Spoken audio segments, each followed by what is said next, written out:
Knightsbridge Circle was formed in 2012 as a luxury travel and lifestyle agent company, providing an elite concierge service that looks to go above and beyond. In this interview, we'll be discussing with Stuart McNeill how Knightsbridge Circle has continued to evolve to provide a bespoke service for its personally selected circle of clients. The company restricts its circle of clients to ensure it can deliver on every promise, providing an unmatched staff-to-member ratio. To be able to provide each customer with their own hyper-connected fixer ensures a ticket to the greatest experiences life has to offer. I'm Shay, and this is A Moment With.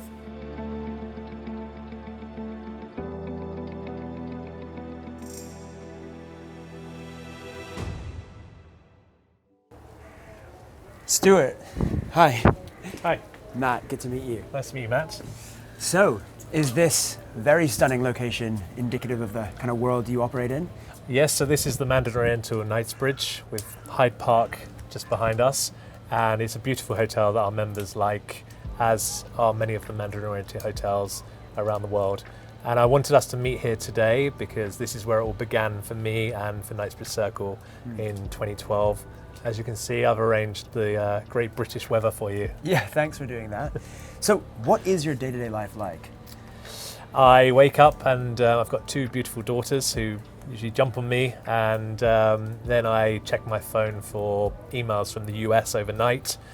The Middle East start contacting me, and then after a family breakfast, Europe wakes up and it's full steam ahead.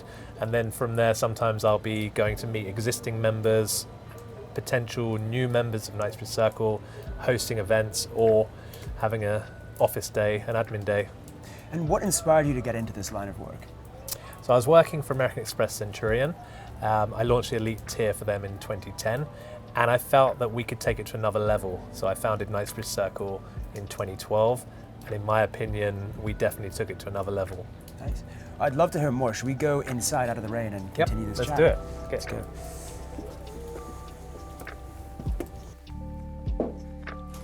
Take a seat, please. Thank you. Thanks so much for agreeing to chat to us. Pleasure. Thanks for having me. No problem. So, when did you start Knightsbridge Circle? I was working for American Express Centurion. I launched their elite tier in 2010, and I felt that the service could be even more exclusive. So Knightsbridge Circle was founded by myself in 2012. So when you say more exclusive, how? So when you work for an FSA regulated company like American Express, there's a lot of anti-bribery, anti-corruption that you have to work alongside with.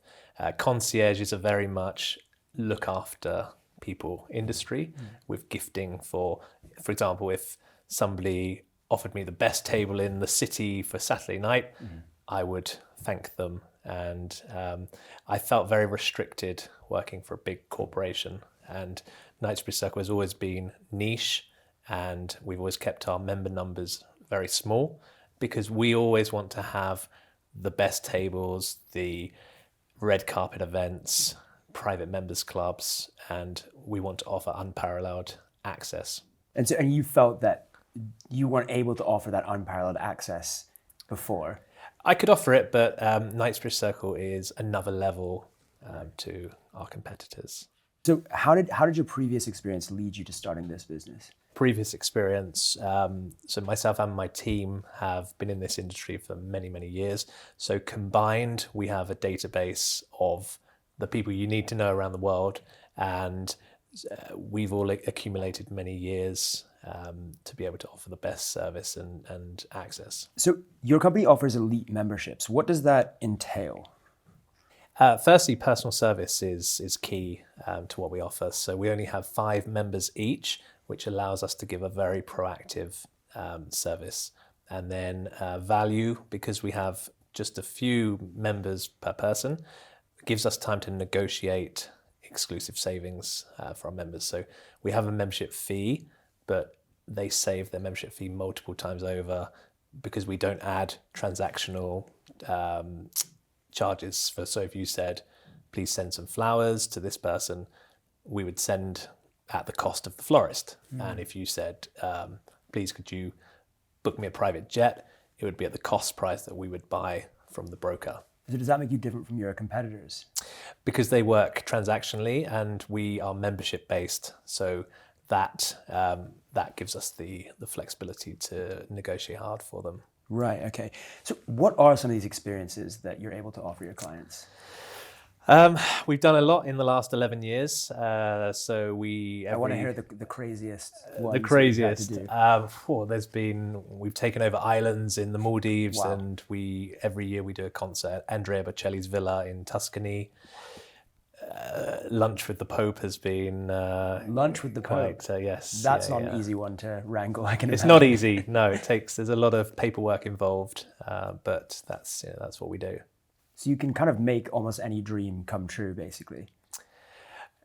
Yeah, I say to our members that 99 times out of 100, the answer is yes. So we had a member who wanted a 3 Michelin star restaurant, and it was a table for 8 in 5 minutes time, and it's impossible. Yeah. So I always say to new members, 99 times out of 100, the answer is yes, as long as it's legal and morally correct.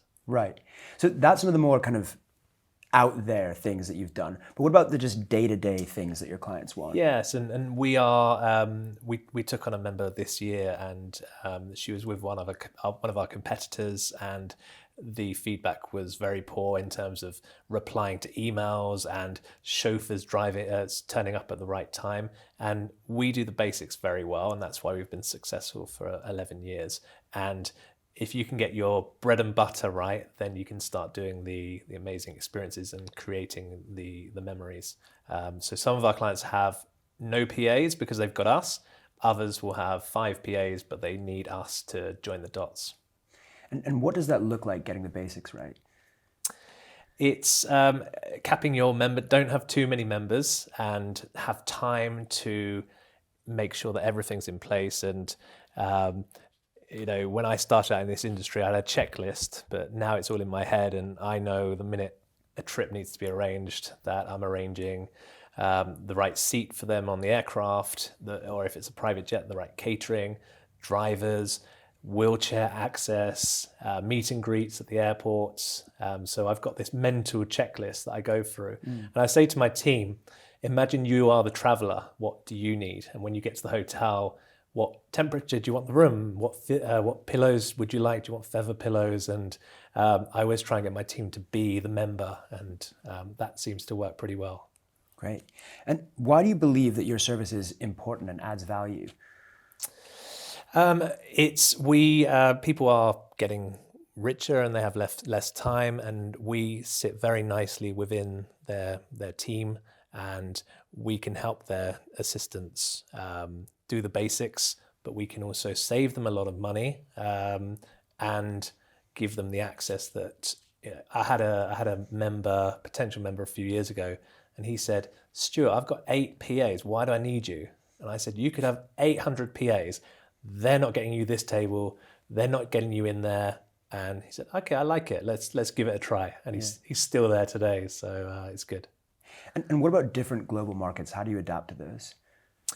Yeah, so our growing market is North America. When we came out of going through the pandemic, we had calls from the US saying, "Do you do antigen tests? Do you do passenger locator forms?"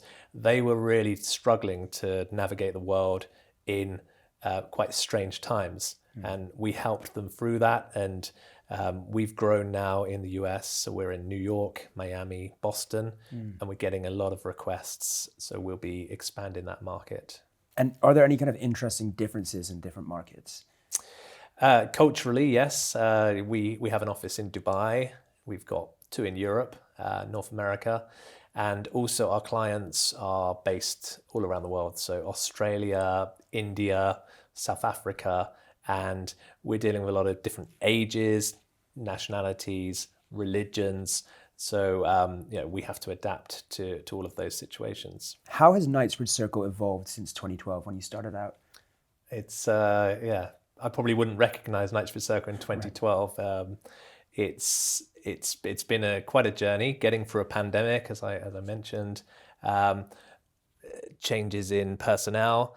But what we've always maintained is our model. So we've never, it's always been 5 members to each personal manager, keeping the numbers low, making sure we've always got the access, which is the key part of what, why people choose Knightsbridge Circle. So how would a potential customer go about joining? Half of our new members are referred by an existing member, which is always the nicest way to grow your business because you've done a good job. The other half will come to our website. They'll fill in the online application form.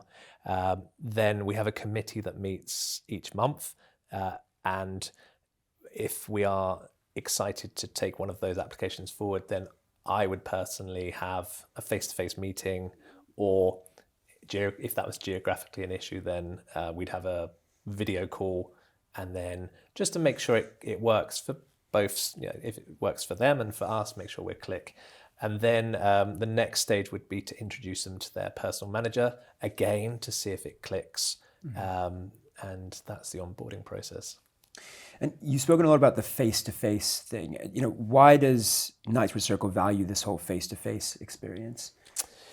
Post-pandemic, all of our competitors have gone call centers and app-based, and we had a request for membership a few months ago, and the gentleman said, "Do you meet your clients?" We said, "Of course." We actually goal our team and our management on meeting our clients.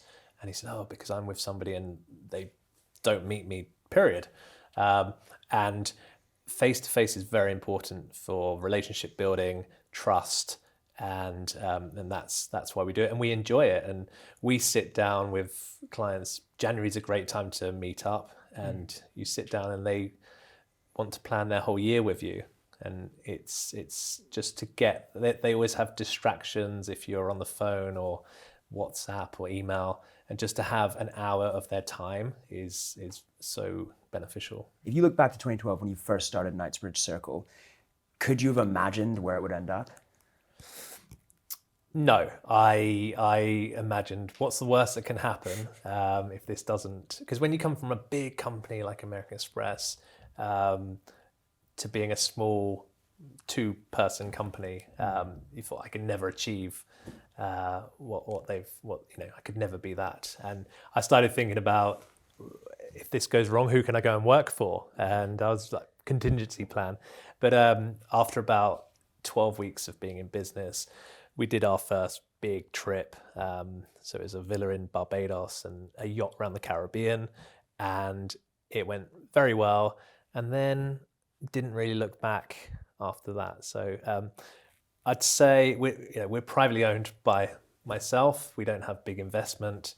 It was nerve-wracking at the beginning, but after a few months, didn't look back. Do you have a moment that you can point to as your proudest moment in running Knightsbridge Circle? I don't usually let myself ponder. I'm on this journey, and I believe I'm halfway there with Knightsbridge Circle. And the pandemic slowed us down in our progression. But I think maybe in a few years, I might raise a glass and be very proud of what we achieved. And it's not just me, it's us, because I've got an amazing team. I was asked to be on the committee for Four Seasons Hotels and Resorts. So in 2019, I joined the first meeting in Montreal, and that was an achievement because I got there and I was the only person in Europe invited to be on the committee. And I sat down in the boardroom at Four Seasons Montreal, and I looked around, and it was travel royalty. So it's a travel committee. And I was also less than half the age of anybody else. So that was a proud moment for me to be invited onto that committee. Well, look, you've been on such an amazing journey and you've accomplished so much. I think you absolutely deserve to be proud. And thank you for chatting to us. Thank you very much.